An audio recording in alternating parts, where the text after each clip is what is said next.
Yo, welcome to Who Cares What We Think with your local neighborhood relationship administration assistants, Fred and Mo. A show where we talk about relationships, all relationships. A show where you can tap in with some regular hood reform men, ex-military men, men with issues of their own, men doing their best just to be better men. Let's get it poppin'. Disclaimer, if you like watered down, if you like sugar-coated, this ain't the show for you. Street knowledge, we doing it big. Yo, welcome back to Who Cares What We Think. The episode 5, the real episode 5. I know we fucked up with the last one. It's all right. We fixing it right now. This is episode 5. The next episode will be episode 6. Just stay with us. Don't worry about it. All right. So this episode we're gonna be talking about blended families and should a woman offer what they asking for. So let's start off with the blended family joint. How does your dynamic with your blended family? I have one. I know you have one. How does your dynamic with your blended family work? So it's difficult because, my relationship from my past relationship is not kosher. So it's a lot more, my situation is not as blended as I would like it to be. And for me, it's like a learning process. Every step of the way, I'm learning something new. I'm learning how to parent from long distance and still be a parent at home.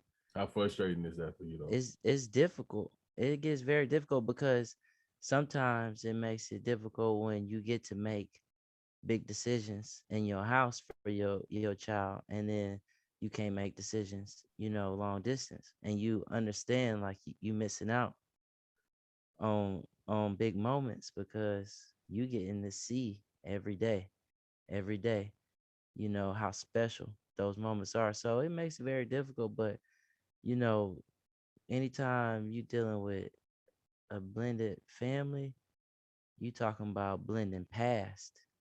So, and baggage. Man, I came with some. Yeah. So, Yeah. I can't, you know what I mean? I did my fair share of making the situation worse. And of course now I'm trying to, recourse everything and fix everything. But again, like I said, it's a full learning process. So I'm still trying to figure out my role. Yeah. I'm still trying to figure out how do I bring this together. I did some in my blended family situation. So my blended family situation is me and my wife, me and my wife have a child together, and then I have a child, and that's her stepdaughter outside of my wife, but she lives with us as well. But it's kind of difficult because when I was young, I used to say stupid stuff like to my ex. I used to tell her like, hey, if my child is around anybody else, I don't want them disciplining my child at all. Yeah. But as I sit back and I think as I got older, if a person is going to be in your child's life for up 10 years and they're not going anywhere, you have to be naive to think that it's not going to be a time frame where your child is going to do something and that child is not going to need to be disciplined or set straight. Absolutely. And the other parent is not around. So do you let your child just get away with it, or do you let your child get punished? So now that I'm older, I understand that, and I wish I would have never said that. I can't take it back now, but I wish I would have never said it. But that's a learning lesson. Yeah, definitely. It was definitely a learning lesson. The dynamic is kind of different, you know what I'm saying? So, but everybody get along, you know what I'm saying? Like my daughter loves my wife loves my daughter. That's like her daughter. If you tell her, if you can't tell her that ain't her daughter. Yeah. They get along fine, you know what I mean? It's not an issue when my daughter gets out of hand and my wife has to say something to my daughter. She gives her the utmost respect. My wife doesn't get out of line because that's not her child. I know it could be frustrating for her though, you know what I'm saying? Like being on the other end, because my wife has remained quiet the entire time. Watching you go through everything. Watching me go through everything. And that's difficult for the spouse supporting to have to sit me, there. but remaining quiet. Right.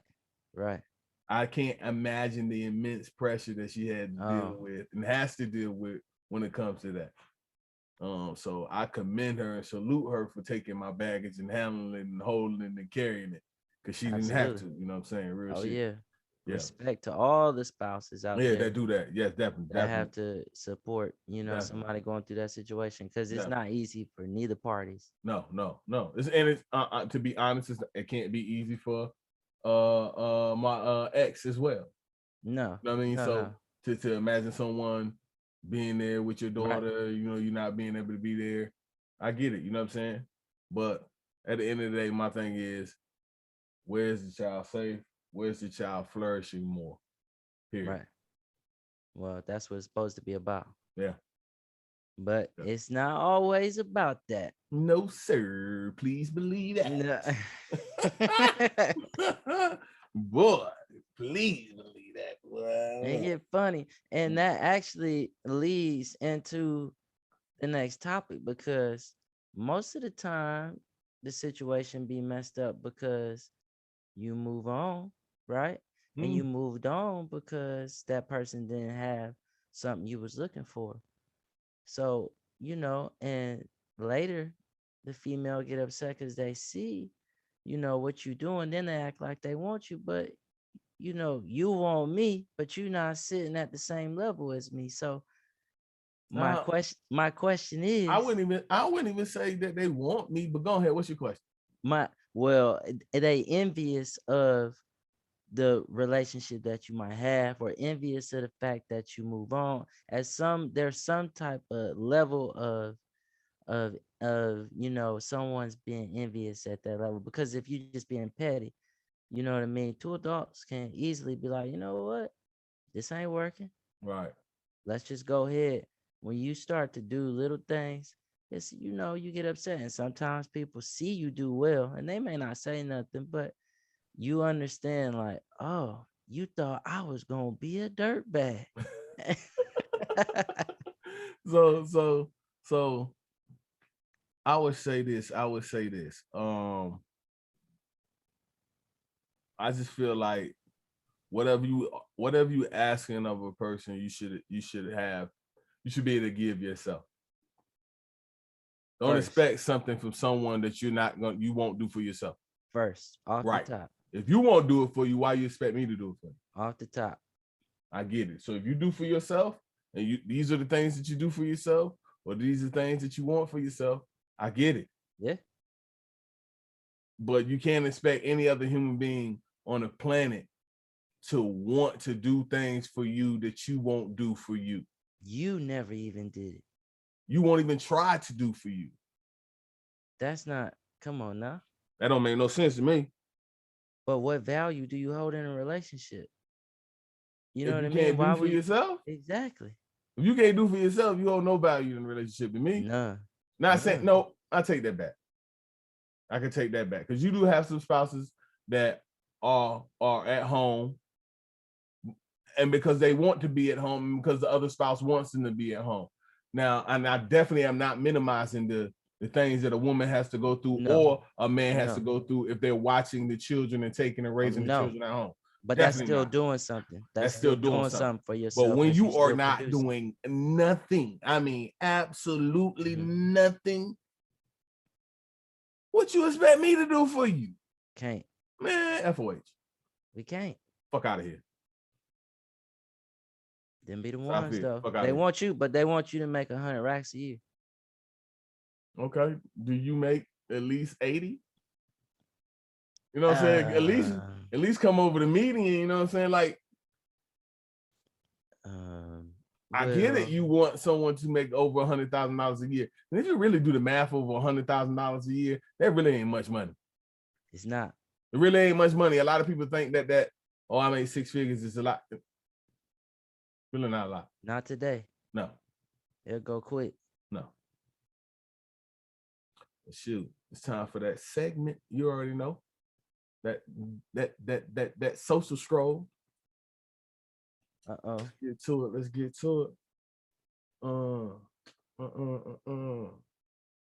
Let's see what I got. Oh, I think I got a good one. It's always, I always go here because there's always something on here. So I got one. Lobster diver survives after being swallowed by a humpback whale. What I say? he got swallowed by a humpback whale and He he got survived. swallowed by a humpback whale Hey, and survived. that's a First of real all, nigga he's right there. superhuman. He a real nigga. He's superhuman. He gotta be from Krypton. He's some type of. How you go in a whale mouth? First of all, how you end up in them type of waters?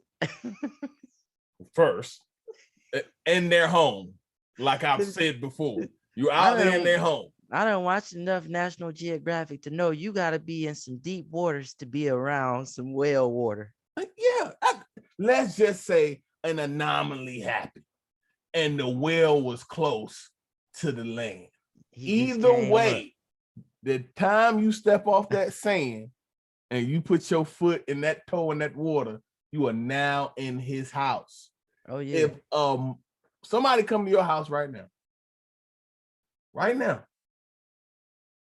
knock on your door, you open the door, you tell them whatever they're asking for, whoever they're looking for, they don't live here or you don't want it, and they stick their foot in your door. They get knocked So you out. can't close the door. What happened? Oh, I'm smoking them. Okay. What is the problem with the whale? Oh, no problem. You put your foot in their motherfucking door. Oh, no problem here. I just want to know. I want to interview. I want to know what he saw.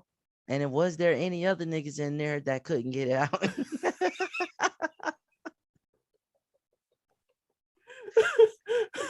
Like there's a whole party going on in there. Do we need to start an underground railroad for niggas that's enslaved by whales? Nah, I don't think it's not. I don't think you need to do that. But they got a whole chain gang down there. there. I just want to know, like, was it the couch in there? Like, yeah, did it have furniture? Was it a waiting room? A bedroom? You know what I mean? Something they like got a TV in there. Like, how did you survive that? Yeah, what did you eat? I'm saying, like, how long was you regurgitating? And what were you thinking when you were down there? Like the entire time. Like I'm just gonna wait till you open his mouth and swim back out. Bro, I don't think you're gonna make it. You gotta hope he jumps up in the water and drools a little bit, and you can come out the side and just fall out. That's the only way you're gonna make it out of it. I don't think that's the only way you can make it. He had a wetsuit on too, so he probably slipped right up in that joint. Depends on what type of wetsuit he had. He had the wetsuit on, and if you got some cheap wetsuits, it don't go well. He said he got it from Amazon. The non-stick on. He got the Amazon Prime, the 2-day. Yeah, you can't always go with the 2-day Prime, bro. If you're gonna go with the 2-day Prime, you just got to go with the expensive 2-day Prime, because if you go with you might get got. But that 2-day Prime might have saved his life. That might have been that whale was like, this shit tastes horrible, and spit his ass back up. You know, man, I'm not minimizing what that man went through. That had to be a horrific event, but at the same time, brother, I cannot. What's that word I'm looking for? I can't sympathize with you. I'm sorry. I can't do it. I can't do it. I'm sorry. I tried to keep that clean. I tried to keep that as copacetic as I could. I tried to keep that as PG as possible. But I can't sympathize with you. You in their home. But salute to you for making it out alive. Yes, sir. You are. Don't go back. They ain't gonna let you out twice. All right, man. That's it from Who Cares What We Think. We'll check on y'all next time. Holla at us.